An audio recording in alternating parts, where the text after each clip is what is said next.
Hey, good morning everybody. It's about 9:30 on the 6th of January. Finally got some time back over here. It's going to be cut short a little bit. I have a basketball game to attend at 11, and then I'll have to go over to that, and then I'll try to get back over here for a little while. It's been about a week or so, it seems like. I think the 28th was the last time I was over here, so it's been a little while. So I kind of got to get my bearings again. But what I want to look at doing today is fixing this missizing here. If you look at where that fits and kind of base it off of the strengthener here and where the boot floor, and you can even see the uptick in the boot floor there. I don't know what I was paying attention to. And then you look over here on this one, and it comes right in. So I'm kind of disappointed in myself a little bit, to tell you the truth on that. But I think if I break those spot welds or in some way be able to drill them out, I'll be able to knock that boot floor down and be able to get back to it in there. So hopefully that'll work for me. Warming my hands by the halogen lights. It's absolutely frigid outside.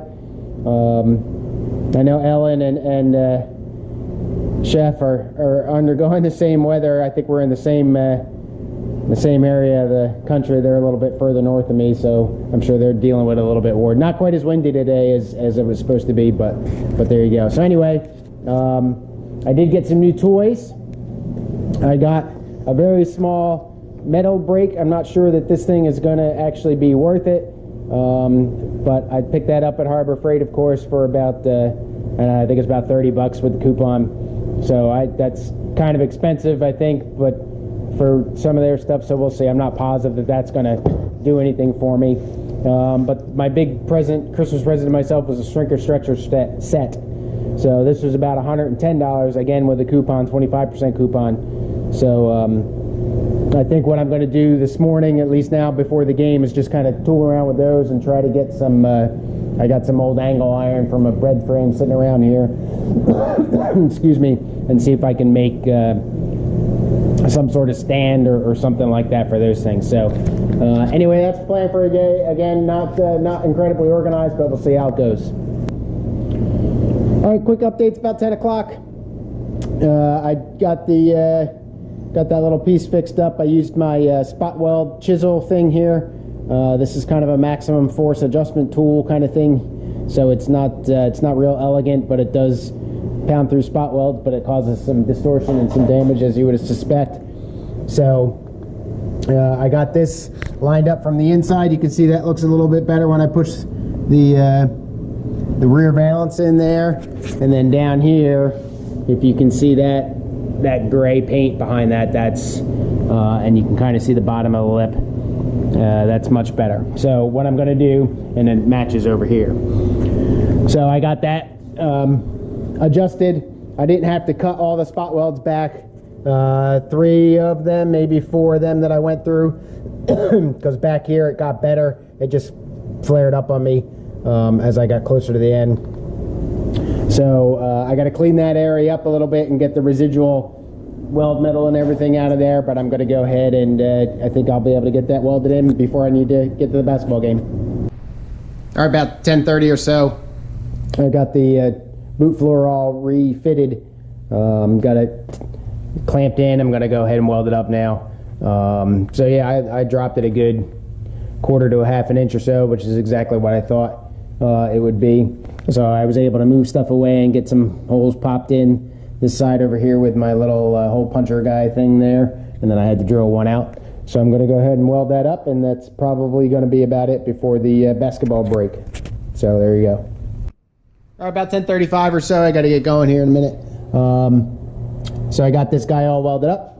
Fits good with the valance, which I'm about to knock over. Got it sanded down, or ground down, I should say. From underneath, it's not real pretty, but again, I'll get the car flipped over here at some point when this is all done, and I'll get that all cleaned up and attended to then. So obviously gum that up with seam sealer, and it'll be good as new. So there you go. Like I said, hopefully I'll be back in about an hour and a half or so, and continue on, I think I'm going to move on to valance work, because I think that's going to be a real pain in the rear. So there you go. All right, it's about 1:10 or so back from the basketball game. We won, so that was good. Got to see the boy play a little bit, so that was also good. I think I had mentioned that I was going to come back and start on the rear valance. I decided to go ahead and get this taillight backing plate put in instead. I still got some problems here with some unclean, that's not really the right word, unlevel, I guess, metal, where it was dinged or knocked or whatever happened here. I think the taillight got hit here and it just kind of creased this in on this side. But whatever, I was able to bend that out. I kind of worked hard to get a dolly in there, but I was able to essentially, as far as where it went placement wise, I just took some measurements off of this side from the tip there where the fender, the wing is, down to the center of the mounting hole here, and then from where the wing here is to the center of that mounting hole, and just, you know, kind of bounced them off each other. So some differences on this side, but I think there's differences from the black car and Dorothy and the plate and all that.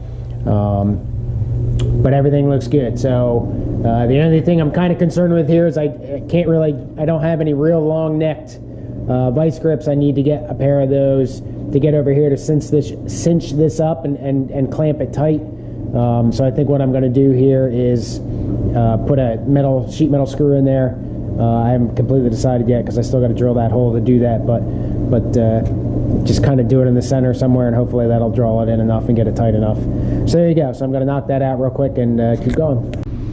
All right, just real quick, I did use that sheet metal screw and worked just fine, cinched that up pretty good. One thing I wanted to point out, if you look at that center mounting screw, I'm trying not to make a shadow here, that's where the tail light assembly will kind of screw in. And you'll notice, excuse me, or at least I hope you can see, that it's not lined up exactly with the spine or the seam of the top of the wing where it meets the boot area. And that's it's the same way on the side that I did not take out, if not even a little bit more. So you'll notice that screw hole does not line up vertically with the seam on the wing. Just kind of want to point that out because that's what I initially kind of went to, is to try to line those up. You would think it'd be centered, but it's not. So here, the bottom of it, that is level, and that's what I tried to match here within reason. So there you go. But I just wanted to point that out. So moving on. All right, got it all welded in. I'll get it cleaned up here and we'll see what it looks like. All right, about 1:45 or so, I got this puppy all in. So I'm pretty happy with the way that went. Filled in whatever holes I had left. Some of the drill holes had to get filled in there, but otherwise I'm pretty happy. I even got some of the fairing in done over here, which went okay as well. So yeah, there you go. Moving on. All right, about 3 o'clock. I'm gonna get going. So really, with the exception of the taillight and fixing the boot floor, I didn't do a whole lot today. So I showed you the taillight already. I'm actually pretty happy with that. And I think I got most of that knuckle or whatever crink out of it, so I was happy. I did work the rear valance a little bit. I did some Heimer and dolly work on it to try and get some of the dents out that were pretty big. If you remember here, I had thought that might be a factory kind of crease there as a style point or something like that, but that wasn't the case. I got some independent confirmation that wasn't the case, and I didn't have it on the black car, so I banged those out okay. Still a lot of work to do there, but now I got to get on this flange, and I kind of mind melded with it for a little while, but didn't really cut anything. If I've learned nothing else over this process, it's think a lot, measure a lot, cut less than you think you need to, so that you don't end up to another situation like I was over here with this, the rear wing there. So that's about it. So the battle plan for the next visit will be to continue to work on that valance. If I get frustrated or don't want to deal with that, I can come over here and work on the wing area, excuse me, along with finishing up the outer wheel arch there. I got to meld that in And a part that I forgot here, I can also do the bottom of the front of the wing there. So still a lot of work to go, obviously. Trudging along. Not my favorite stuff to do, but there you go. So thanks for watching all the videos. It's been real exciting to watch the number of views go up. So please watch and please like. Please comment if you have any questions or want to see some pictures. I take stills of a lot of stuff as I go. With the exception of the rear valance, I didn't take any before or afters of that. I kind of upset there, but so yeah, there you go. Have a good rest of your weekend, and cheers.